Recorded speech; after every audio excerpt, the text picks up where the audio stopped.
Esanyu Jerere, congratulations eri Engineer Moses Magogo nga kati esawa ezitandise okuva ndowooza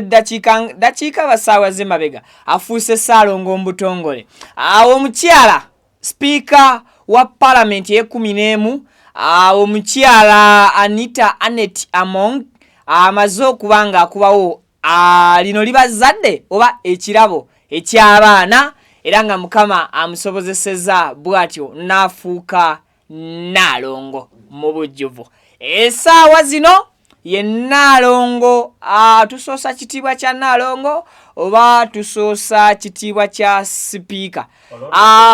Sipiika Nnalongo Anita among Engineer Ssalongo Moses Magogo aje bujja kambi baseparatingire bulungi ate mubitegere bulungi. Information esobodde okubanga efunika kugetwakafuna ku meza nzize ngisharinge nawe tusinzidde buterevu ku mukutu Viki exclusive nakulwa Monday josinzidde okubeera ng'otaba n'okutuuliriza ekyo kyokola ky'amannyo nnyini ddala. Video gimpereka like buli yaliwo ku mulundi guli nga omwami Engineer Moses kati Ssalongo Magogo akwata Range Rover agiwaayo eri Nnalongo kati mukadde kano ate ku mazaalibwa ge ag'omwaka oguwedde mba mujjukira bulungi nnyo ensonga ngenda kubanga nziba merengululira. Kakati atatweyungangako mbutongole nawe nkusabye subscribinga bw'omaze okubeera ng'osubscribinga kwata mukadde okajje mu kigambo personalize okase mu kigambo all notification wegambira nti standing on ojja kuba otufuna bulungi nnyo nnyini ddala ku simu ku computer oba ku tabyo si weewokka gwe nalina kiwandyagadde okubeera nga omaliriza ekikalu by'embulamu bw'okifuuse muziziko hajimiti mulombi wadduwe enamba y'essimu ku simu enamba y'essimu ku screen kweri mbwe enamba y'essimu ku simu kweri kale kakati congratulations oba Esanyu Jerere mukulike Bweza actually not congratulations Bweza bwa Ssalongo Bweza bwa Nnalongo speaker we parliament ye-11 omukyala Anita among nga wetwogerera amaze okubanga akubawo Azadde ndoza tegabeera mazadde libeera zadde mu lulimi Oluganda ly'abaana Bbalongo era nga amaze okutuukiriza ekitiibwa ekya Ssalongo eri omwami Engineer Moses Magogo nga kakati wetwogerera ye Ssalongo Moses Magogo manye ekitiibwa kya Ssalongo bangamba nti tebakigattako kitiibwa kirala and of course n'ekitiibwa kya Nnalongo nti tebakigattako kitiibwa kirala kati simanyi mu nsonga ng'eno speaker bw'atuuka mu bitiibwa bye ebigenda okuteekebwa ku bitabo bye tugenda kuwandiika nga Nnalongo Anita among oba tugenda kuwandiika Nnalongo speaker oba speaker Nnalongo Anita among so Eriani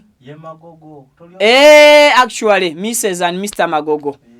okay munsonyiwe mukaako nako bakanterezezaamu and of course Engineer Moses Magogo afuuse Ssalongo era nga bano bazadde abaana bombi balenzi era wetwogerera saa yonna tugenda mu kye bayita okuzina abalongo waliyo okubaalula kwekola ki okwalula abalongo kwekola ki waliwo okwalula abalongo then waliwo kibayita okuzina abalongo lulimi Luganda waliwo kati waliwo omukolo gwe bakola baguyita kuzina balongo kyemmanyi abantu abali eyo abasinga bantegeera bulungi gwe wekka atantegedde bulungi gwendi naawe lw'ensonga entegeerayo bwe tuba tunyumya nkimanyi awo weetera okubeera asooka akati Engineer Ssalongo saa zino bikyantabudde musooke mu collecting oba abeera Engineer Ssalongo oba abeera speaker Nnalongo so okay tusooke tuza tukitwalira awo speaker ne engineer bawelcominze abaana baabwe babiri era nga abaana balongo bombi abalenzi Waswa ne Kato. Omukyala speaker azalidde bweru wa ggwanga newankubadde nga mukyala waffe wa wano munna Uganda era ye speaker wa parliament ya wano e Uganda naye azalidde mu nsi emanyiddwa nga South Africa era abaana bano gye basookedde ddala ndowooza okulinnya tugambe nti nga bwe banagana ettaka ntonye ekigere kyange ekisooka mbulamu ku ttaka kati abaana ba speaker ekigere kyabwe ekisooka mbulamu bakirinnye ku ttaka lya South Africa gye bakabidde amaziga agasooka though agasembayo mbulamu tetubaagaliza bagalabe nako mu budde buno newankubadde kyatteeka kozi omuntu ku nsaba n'embaga bbiri. So congratulations, Mukama yeebale okubasobozesa nga bwe bagamba mu buwangwa Bweza bwa Ssalongo, Bweza bwa Nnalongo, and of course mujjukira bulungi nti birthday ya speaker yaliyo ng'ennaku z'omwezi 23 omwaka oguwedde omwezi gwali gwa November. Azadde olwaleero ng'abulayo ennaku mbale ate okutuuka ku mazaalibwa ge nga 23 omwezi ogujja ogwa November aweze emyaka 50 bweddu.